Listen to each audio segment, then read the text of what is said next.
Take a look at the map, and this is called Swallow Point, and they've got a nice little pontoon here and also a boat ramp. So and it appears to be parking too. I don't know whether it's a locked gate or what the story is, so go at your own risk, but you'll be able to find on the map. So if you don't feel like risking or enduring the paddle across Port Hacking, you can certainly come here, and that gets you straight into the Royal National Park. So as you can see ahead of me there, mist-shrouded peaks of the Port Hacking River, and that's going to take me up to Audley Weir, and hopefully, if this weather holds out, a nice lunch/brunch. We'll see how we go.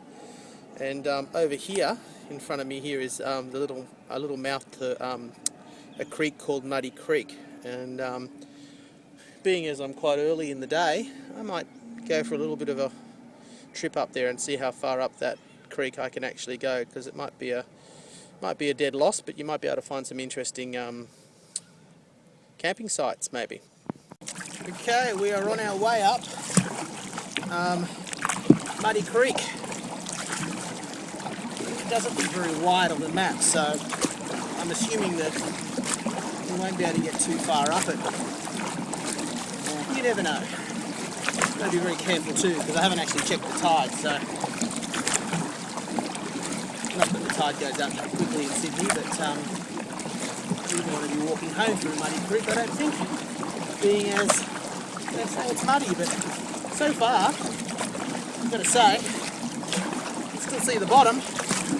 So, Muddy Creek ain't very muddy unless you stir it up. I imagine it might be muddy when you stir it up. Who knows?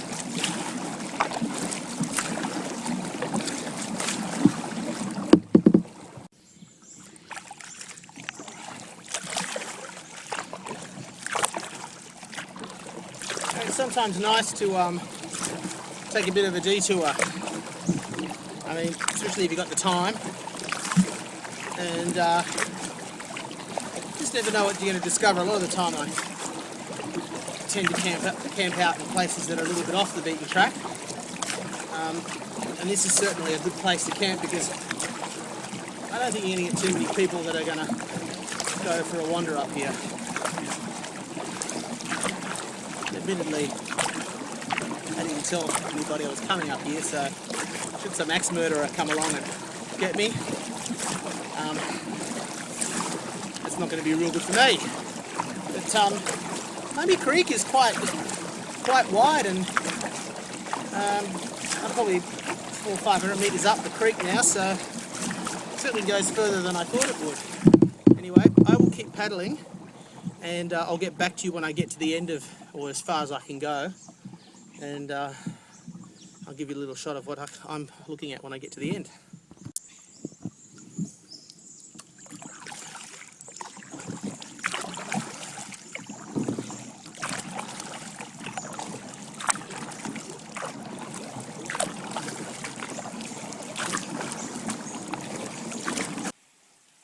How cool is this?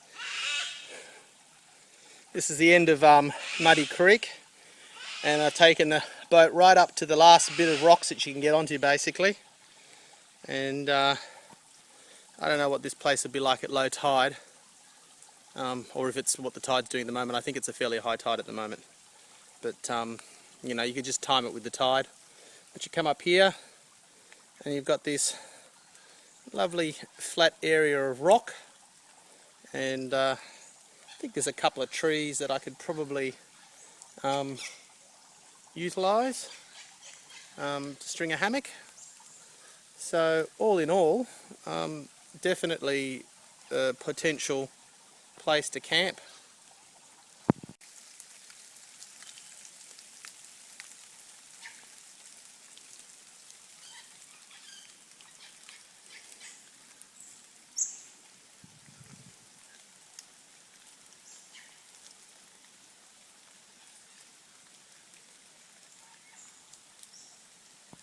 Okay, it's time to get back in the boat and head on up the Port Hacking River.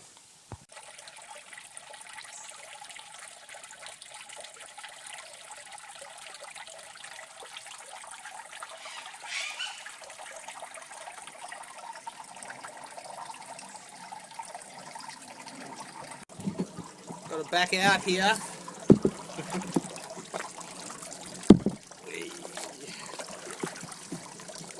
Get over this rock. Oh, we're gonna make it.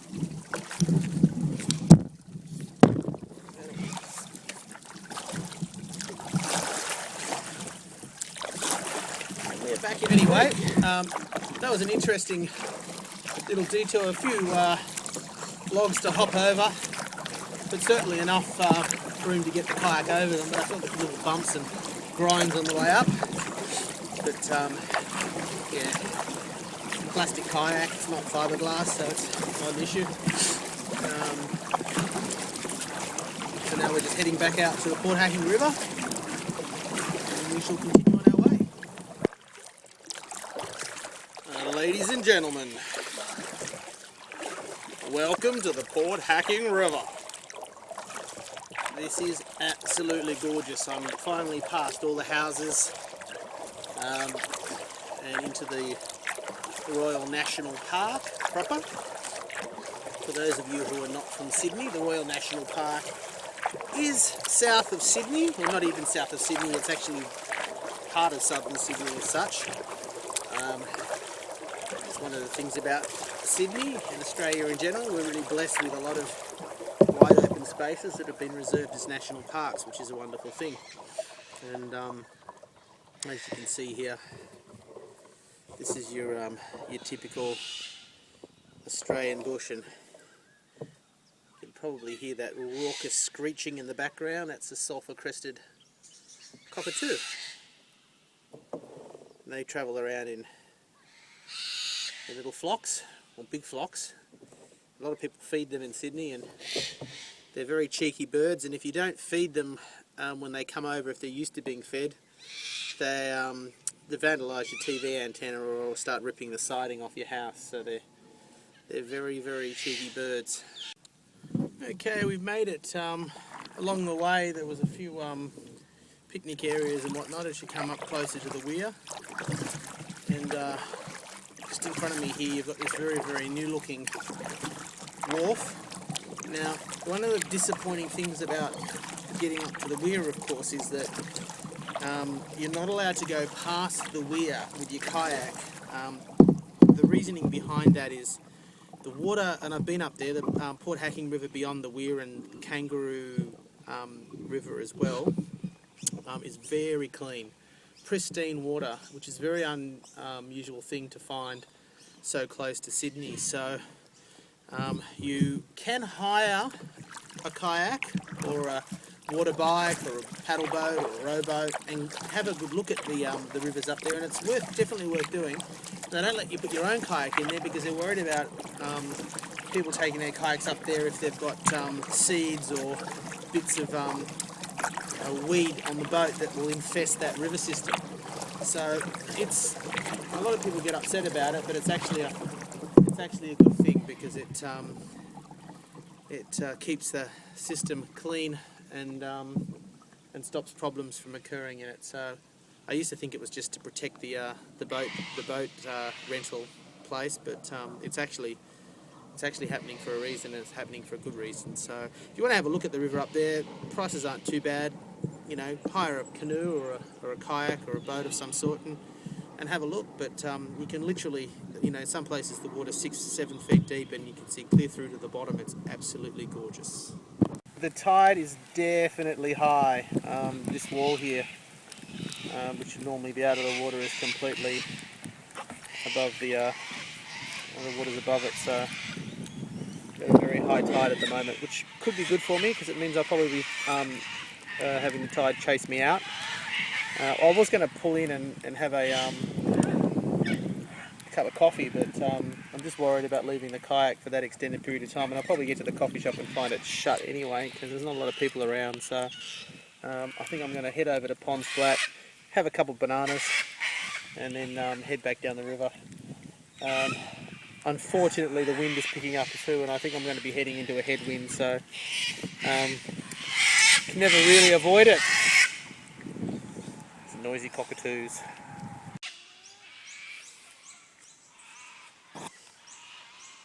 Pool Flat. These are all the fun things you can do at in the Royal National Park.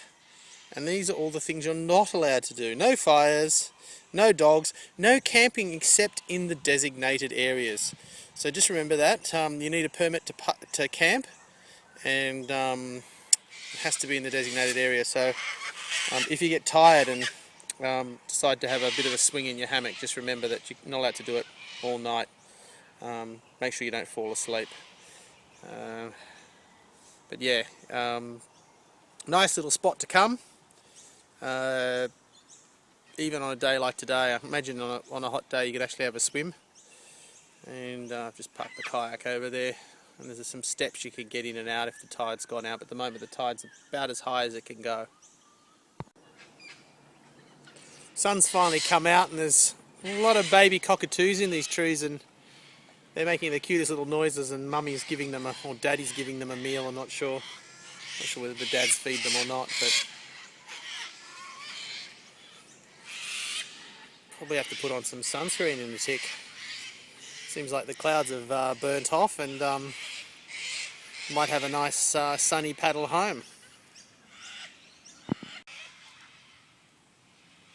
Just demolished 3 bananas, and I'm going to have myself a rocket salad now. It's only like 10 o'clock, but I'm starving. There's still a bit of chicken and some tuna in there if I get hungry later, but I'm definitely going to have the rocket salad. Then I'll probably jump back in the boat and head back down the river. I just had the most massive lunch at like 10 o'clock because I started eating, had the bananas, and then I thought, oh, I'll just eat the rocket salad. And then I thought, well, there's fried chicken there, I might just have the fried chicken as well.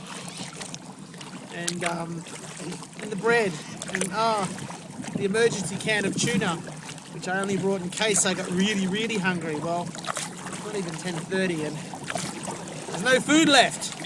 But that's alright, because I've got a long paddle home.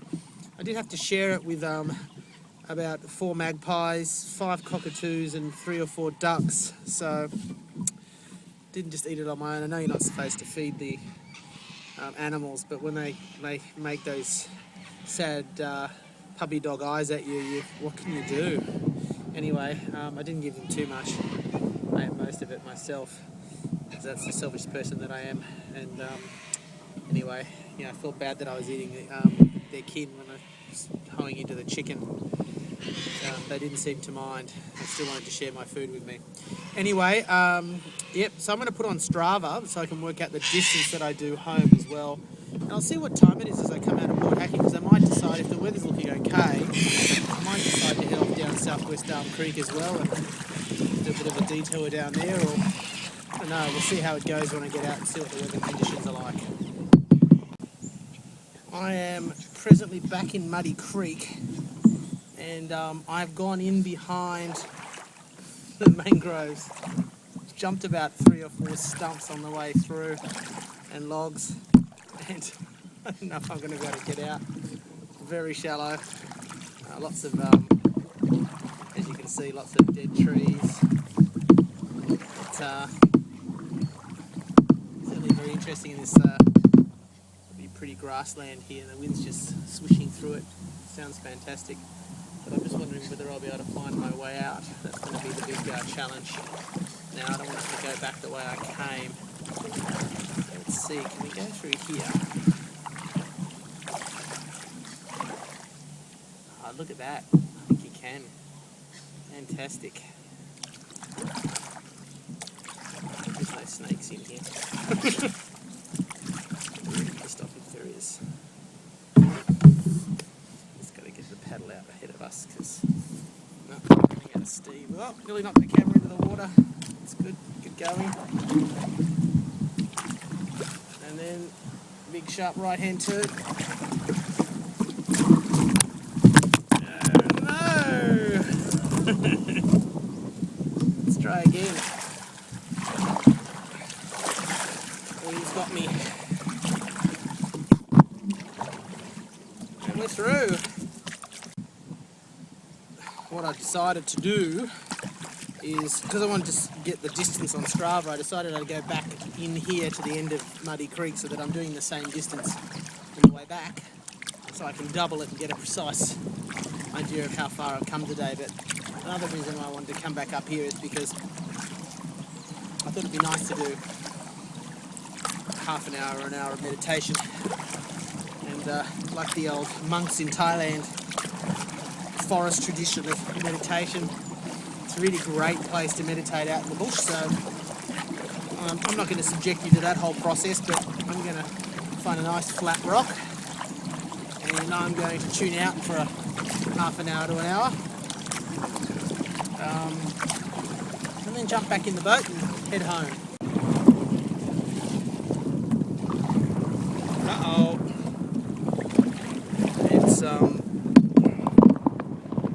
It's gotten windy.